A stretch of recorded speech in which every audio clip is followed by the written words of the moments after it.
Dan menurut saya orang kafir pun bisa paham Quran.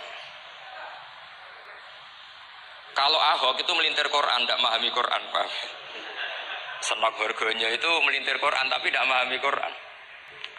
Tapi bahwa Quran itu bisa difahami orang kafir itu ya. Logikanya gampang begini, kata Imam Syafi'i dalam kitab Ar-Risalah. Ketika Quran turun, itu pendengarnya itu tidak ada yang muslim, belum ada santri Kewagian, nggak ada santri Lirboyo, nggak ada santri Sarang. Pendengarnya itu non muslim. Nah ini sampai nangen-nangen. Ketika Quran turun itu pendengarnya muslim atau non muslim? Non muslim. Andai kan Quran itu turun tidak difahami orang kafir, maka lalu objeknya siapa? Sasarannya siapa? Nah sebab itu akan aneh kalau kita yang misalnya ngaji Edkor, ngaji Alfiyah, ngaji Ulumul Quran, apa saja. Kemudian Anda tidak paham Quran, padahal orang kafir saja bisa paham. Nah ini tantangan bagi kita. Sing kafir iso paham Quran, masa kita santri tidak paham Quran. Makanya begini, di antara awal-awal periode Makkiyah ada surat disebut Qul ya ayyuhal kafirun. Katakan Muhammad ya kafirun. Karena mukhotabnya atau lawan dialeknya Nabi adalah orang apa? Kafir. Mereka paham ketika dijelaskan Quran, paham. Dan sebagian mereka menjadi mukmin karena paham. Itu termasuk isi makalah yang saya utarakan di sini. Mereka tanya, ya Muhammad siflana robbak amin dahabin amin nuhasin amin hajarin. Karena orang kafir jahiliyah itu punya tren yang namanya Tuhan itu fisik. Mereka punya Lata, punya Uzza, punya Hubal. Sehingga kalau Tuhan-Tuhan kita ini dari batu Muhammad, katanya Anda punya Tuhan yang berbeda. Lalu Tuhan Anda ini dari emas atau dari perak. Turunlah ayat Qul huwallahu ahad Allahus samad. Lagi-lagi mukhatabnya adalah orang kafir. Makanya ini juga akhirnya jadi ilmu madhab, ilmu tentang firqah-firqah dalam Islam. Bahwa kesalahan terbesar orang Khawarij sebagaimana yang dikutip Imam Bukhari.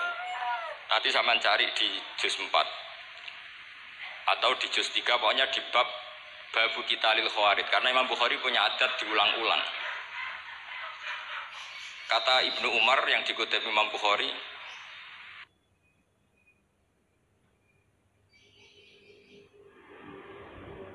innahum intolaku ila ayatin nazalat fil kufar faja'aluha alal mu'minin. Orang-orang Khawarij atau kalau sekarang orang-orang radikalisme itu meneliti Quran, kemudian kriteria manusia-manusia tertentu dianggap itu kenanya orang Islam, korbannya orang Islam. Padahal awal mula ayat ini turun untuk orang kafir atau kritikan pada orang kafir. Ini cilaka betul. Karena logikanya seperti yang dikatakan Imam Syafi'i, ketika Quran turun ini nggak ada orang Islam, yang ada orang kafir. Sehingga mukhatabnya adalah orang kafir. Tapi ayat-ayat ini nanti dipakai Khawarij untuk mengcounter orang Islam, sehingga mereka mudah mengkafirkan kita karena pakai ayat yang dari awal Allah mengkafirkan orang kafir, sekarang ayat itu dipakai mengkafirkan orang Islam. Ini saking gebleknya orang apa? Khawarij. Makanya kata kitab Fathul Bari yang menyarai Bukhari itu, yang mendorong orang Khawarij seperti itu adalah jahluhum bisyariah. Memang mereka benar-benar bodoh, benar-benar goblok. Misalnya kita kiai atau kita ma'arif atau kita santri atau kita orang soleh, kemudian kita tidak bisa melakukan apa yang kita katakan. Terus kita oke lah, kita kena kritik misalnya atakmurunan nasabil birri wa tansawna anfusakum wa antum taslunal kitab. Terus kita katanya bisa ngomong tapi tidak bisa melakukan, terus dikritik dengan ayat itu mestinya tidak tepat. Karena itu asbabun nuzulnya adalah orang-orang Yahudi karena tahu bahwa sifat Rasulullah itu ada di Taurat, mereka menyuruh keluarganya itu masuk Islam, tapi mereka sendiri tidak mau Islam. Kemudian turunlah ayat atakmurunan nasa bil birri wa tansawna anfusakum wa antum taslunal kitab afala ta'qilun. Sekarang perbandingannya begini. Misalnya ada orang Zaid itu maling. Ya maling, konsisten dia malingnya sampai tua. Terus menurut Anda Zaid yang muslim ini, muslim, Zaid itu muslim tapi maling. Jangan bilang maling tapi muslim, dia itu ya. Kemudian Zaid bilang ke anaknya, "Cung, kowe aja dadi maling, dadi santri sing maling bapak tok." Ndak. Ini menurut analisis usul fikih. Ngomongnya Zaid itu benar apa salah? Benar kan? Nasihatnya ya benar, ngomongnya juga benar. Kamu tidak bisa ngeritik Zaid. Kamu bisa ngomong tapi tidak bisa melakukan, tidak bisa.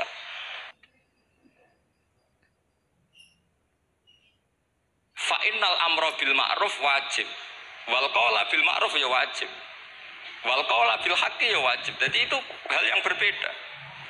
Misalnya fa'innal amro bil ma'rufi wajibun. Memerintahkan barang baik itu baik. Wa innal qawla bil haqqi ya wajib, mengatakan yang hak itu ya wajib. Berarti Zaid tetap kena khitab. Kamu harus nasihati anak secara benar. Kamu juga harus ngomong hukum secara benar. Lalu ketika Zaid ngomong hukum secara benar, "Cung ojo maling, maling ku dosa. Cung ojo nerusno profesine bapak maling, maling itu tidak benar."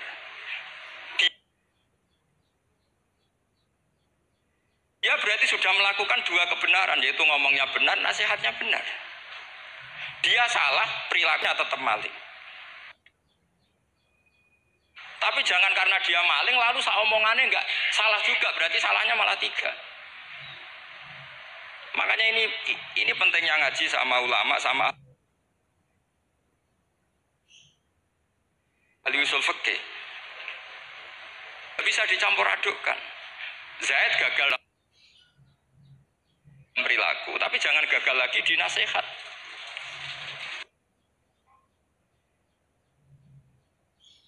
Nanti kalau dia tidak nasihati, maka anaknya terus maling, alasannya niru bapaknya. Ya. Karena bapaknya kalau mau nasihati nanti disemprit sama santri-santri, "Pak, sampean ra oleh nasihati anak rasa maling sama dewe maling." Oh, tidak bisa cara usul fikih. Itu malah yudroku kullu, la yudroku napa? Kullu, atau bahasa populernya al-maisur la yaskutu bil maksur. Misalnya kita sebagai kiai hanya bisa takrib, hanya bisa jurumiyah. Apa muda Fatul Mu'in si abote. Bulat, maknanya bulat. Kamu tidak boleh ngomong gini, "Cung,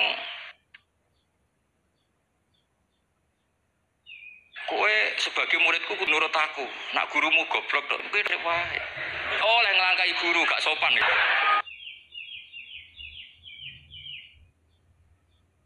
Gak boleh gitu, tetap gitu. Kowe kudu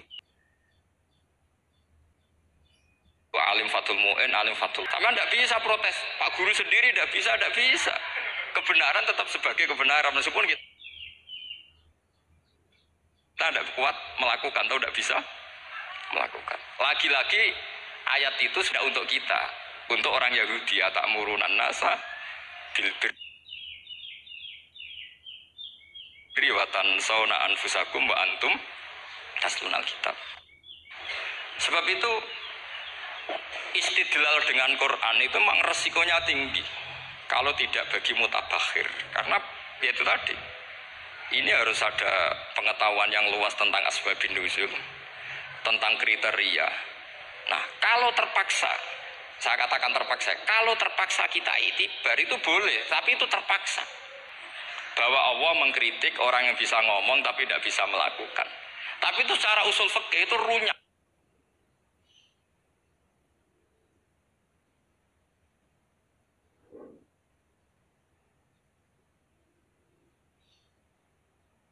Teori ini runyam sekali, fatal.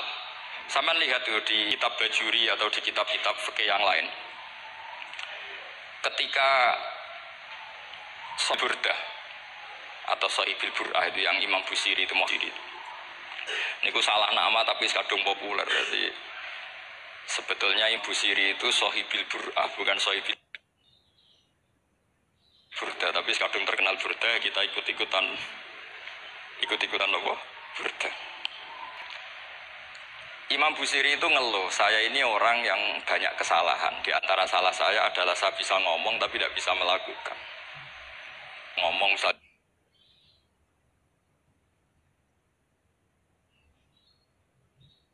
Orang supaya tahajud, saya ada tahajud. Saya ngomong orang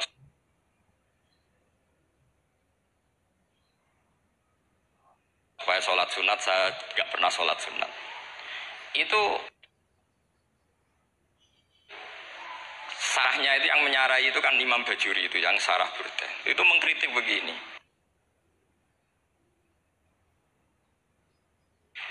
Kalau Anda ngendikan itu fi ma'rum min nafsi, yaitu dalam konteks Anda mengkritik diri sendiri oke. Tapi omongan Anda salah. Karena secara usul fikih fatal.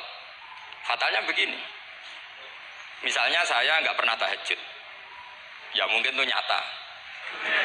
Mungkin itu nyata. Apakah kemudian saya tidak boleh mengatakan at-tahajjudu sunnatun?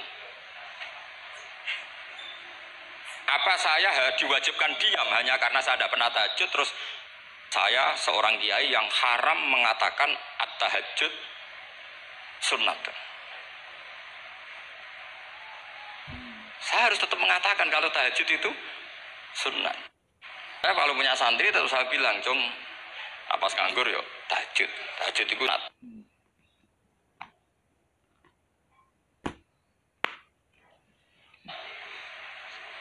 Karena mengatakan kebaikan pasti bagian dari kebaikan itu sendiri. Makanya kata Imam Bajuri, "Faqih fayal amru bil ma'ruf madhmuman." Bagaimana mungkin sesuatu yang jelas baik karena memerintahkan kebaikan menjadi wal hukmu itu beda. Jangan karena Anda minum teh karena diabetes, terus Anda kalau ada tamu tidak disuguhi teh. Karena saya sendiri tidak minum teh. Wah ya repot kalau gitu. Nah, itu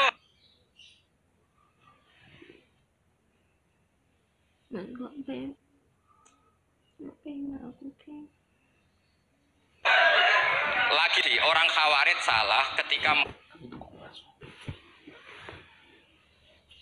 mengartikan ayat yang harusnya objek kritiknya itu orang kafir, kemudian karena Quran lama sekali dibaca orang Islam sampai orang lupa kalau Quran awalnya turun diantaranya adalah membenahi akidahnya orang kafir, sehingga korbannya orang Islam. Itu mirip seperti cerita kita ya, santri-santri itu kalau punya musuh itu baca Hizib Nasor. Dulu pengarang Hizib Nasor itu musuhnya sehingga dihizib. Santri ora duwe musuh wong fasik, duwene kancane dhewe, akhirnya kancane yang kena hizib. Nah ini penting saya aturkan ya, sama seperti itu. Lama sekali orang Islam dan komunitasnya Muslim, sehingga seakan-akan semua kritikan Quran itu pada orang nopo Islam. Padahal jelas ya ayyuhal kafir. Jelas. Sada kata lakum dinukum waliyadin. Nah ini penting kalau aturakan. Makanya kalau melihat itu, Quran jelas bisa difahami orang kafir. Bahkan banyak orang kafir yang menjadi Muslim karena faham maknanya apa? Faham maknanya Quran. Itu jelas sekali. Itu masyhur sekali dialeknya Nabi dengan Walid bin Mughirah, dengan Utbah, dengan banyak sekali termasuk dengan Abu Jahal, dengan Abu Lahab. Bahkan orang-orang kafir Quraisy itu menyewa namanya Musailamah Al-Kadzab. Kalau di sini umumnya baca Musailamah apa Musailimah? Trennya di sini. Pakai fathah ya. Oh, itu entah ya, nggak tahu. Yang masalah yang mana itu kan? Karena memang kalau dalam ilmu riwayat itu sekali salah baca itu kasus betul kayak bin Musayyab atau Sa'id bin Musayyab itu kalau dipanggil Sa'id bin Musayyab itu marah besar.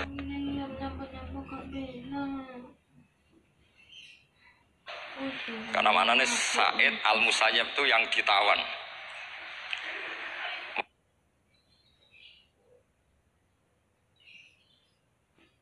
Makanya beliau bilang bilang sayyabatni Irak wa anal mus. Orang Irak mengatakan saya ini ditawan. Sebenarnya saya yang menawan mereka. Tapi al-masyhur itu dibaca Said bin Musayyab. Padahal dia tidak mau dipanggil Said bin Musayyab. Said bin Musayyab. Karena nama ini penting.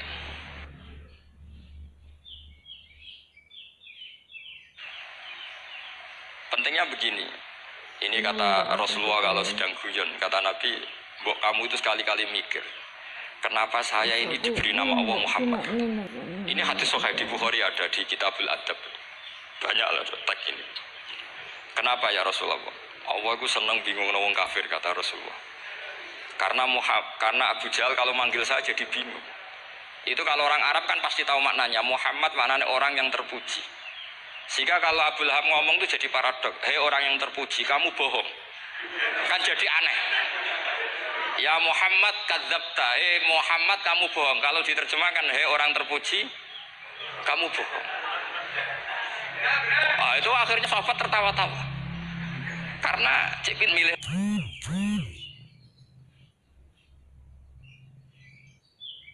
nama kamu ya Rasulullah, karena ini bingungkan musuh gitu.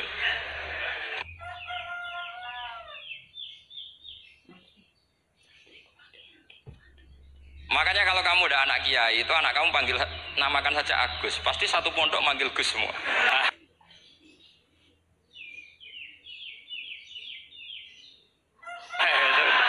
Itu aman itu.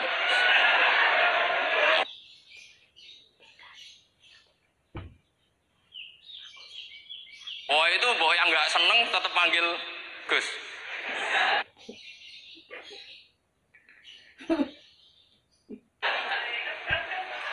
Karena kalau untuk Gus putra kiai kan butuh di bapak kiai, kan bapak kadung kiai itu kan itu ada triknya, yaitu anaknya dinamain Agus. Nah itu Rasulullah itu sudah dipilih sedemikian rupa oleh Allah, perilakunya benar, ahwalnya benar, namanya juga benar. Sehingga ketika Abu Jahal, Abu Lahab tahu bahwa nama Muhammad ini problem, karena ini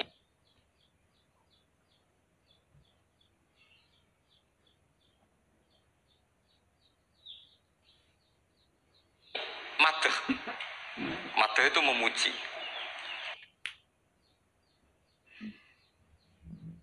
Sehingga mereka kalau mencari Muhammad tuh bilang ainal madmum, mana orang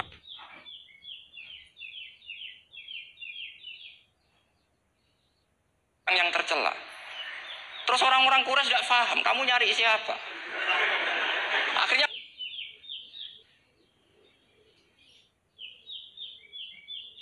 mereka bilang anak atlubu Muhammad, dan saya cari Muhammad. Akhirnya bilang Muhammad lagi.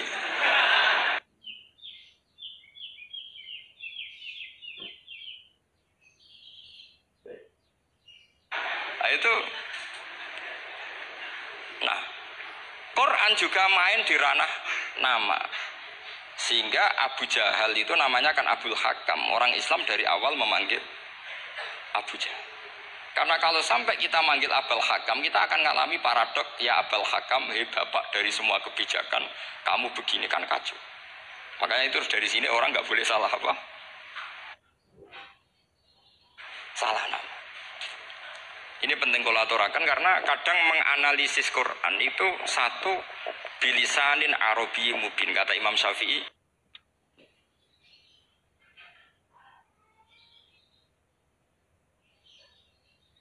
Wa innahu latanzilu rabbil alamin nazala bihir ruhul amin ala qalbika litakuna minal munzirin bilisanin Arabi mubin.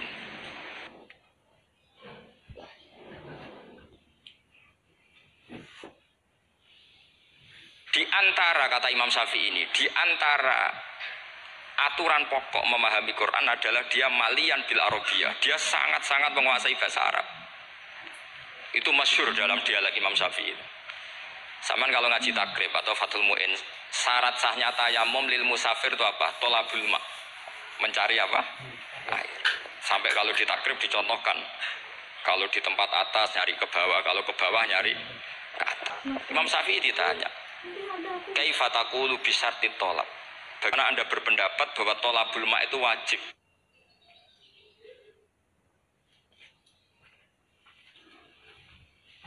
Untuk menjadi sah tayamum. Terus Imam Syafi'i faqara'a falam tajidu ma'an. Kamu pergi, kemudian falam tajidu ma'an, kamu tidak menemukan air. Terus Imam Syafi'i mengatakan la yuqalu liman lam yatlub lam yajid wa innama yuqalu lam ya'rif.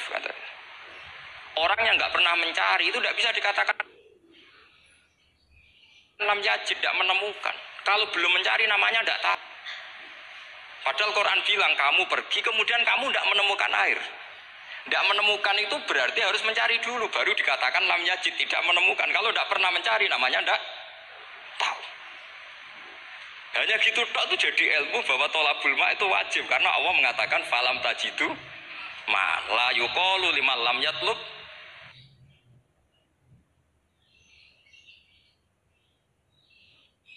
lam yajid wa innama yuqalu lam ya'rif.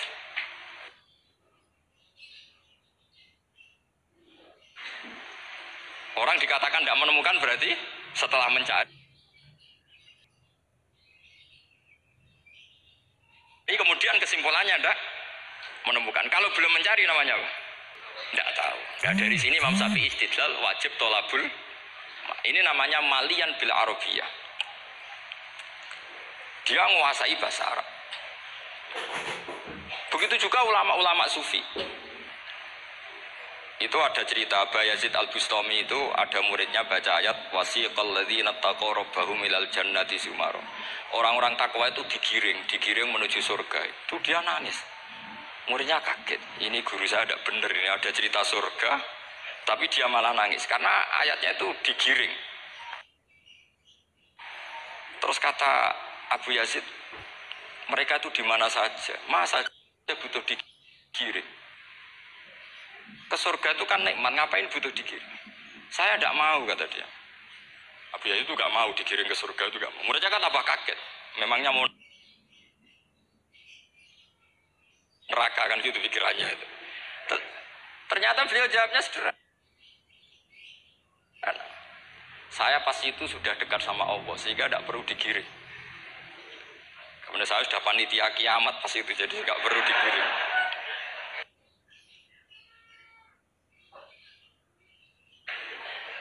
Nah ini nanti penting jadi satu aturan ilmu ulumul Quran.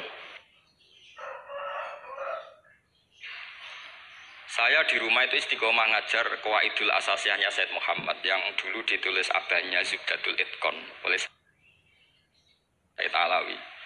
Kemudian Zubdatul Itqan itu tentu dari kitab Itqan. Terus Said Alawi dulu ngarang kitab Faidul Khobir, sarahnya Faidul Khobir sama Sayyid Muhsin Al-Musawab. Dulu dari Padang, tapi hidupnya di Mekah. Saya dulu talaki sama Mbak Mun. Itu ternyata ada ayatnya, innal muttaqina fi jannati wa nahar fi maq'adi sidqin 'inda malikim muqtadir. Sekarang sampean saya tanya, menurut Anda semua orang kena hisab? Tidak sampean jawab saja. Menurut ketika di mahsyar semua orang kena hisab? Pasti kita menjawab iya. Tapi kata Said Muhammad, itu keliru. Enggak kebayang orang seperti Nabi kena hisab. Pasti yang kena hisab itu orang-orang yang nggak jelas. Nah, misalnya Nabi jelas baiknya, harusnya ya langsung nggak kena hisab. Karena nggak mungkin seorang saksi kok diaudit, nggak mungkin. Lo saksi itu di pengadilan kan nggak tersangka,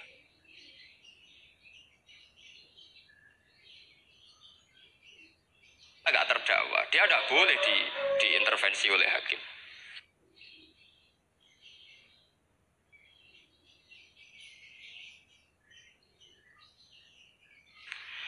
Nah, Rasulullah Muhammad ketika fil mahsyar fi faslil qada itu jelas pakai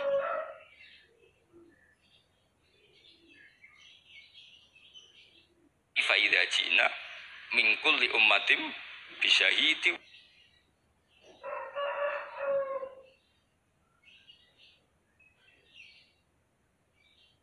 wajib nabika ala ulai syahida. Rasulullah saat itu ada Allah, ada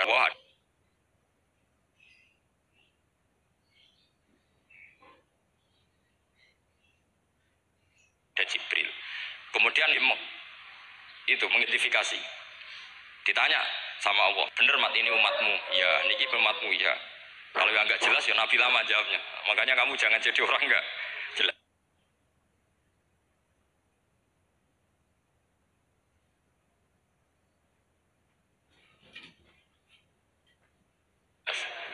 Nah, itu kalau sekali nggak jelas itu Nabi lama sekali jawab. Artinya begini, yang kena hisab itu meskipun kata Said Muhammad,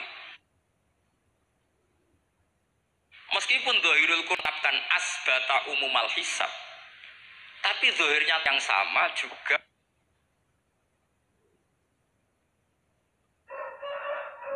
menafikan hisab. Itu karena nggak mungkin, nggak kebayang malaikat berani menghisab afdolul kholqi. Sama bisa bayangkan malaikat mengaudit Rasulullah SAW. Ahabbal kholqi ilallah. Pencil apa mencet. Wong jajar Allah kabeh dini ten. Audit sudah. Fa kaifa idza ji'na min kulli ummatin bisyahidi wa ji'na. Lalu sampean bisa bayangkan mungkar nakir tanya Nabi Muhammad. Tesnya susah. Karena kalau Rasulullah terus ditanya, waman Nabi juga.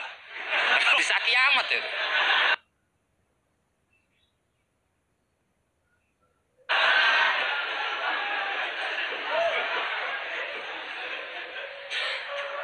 Paham ya?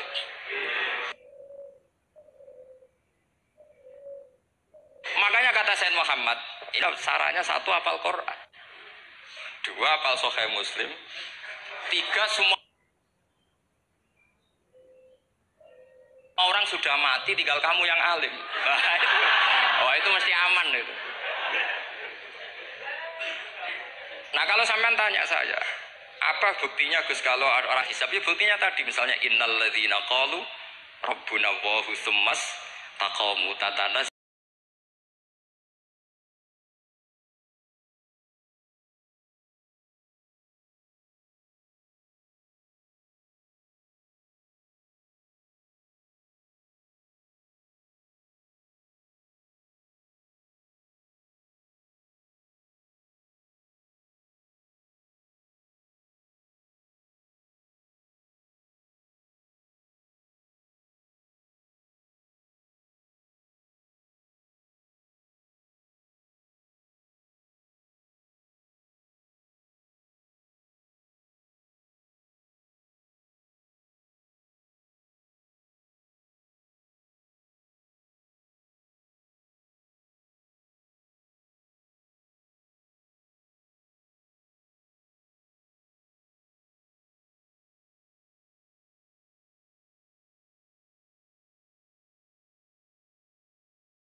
Atas wa absyiru.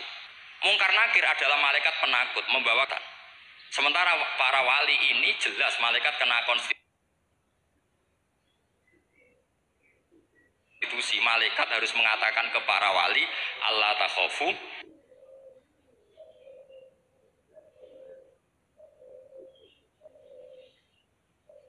wala tahzanu. Padahal Nabi tentu Sayyidul Auli.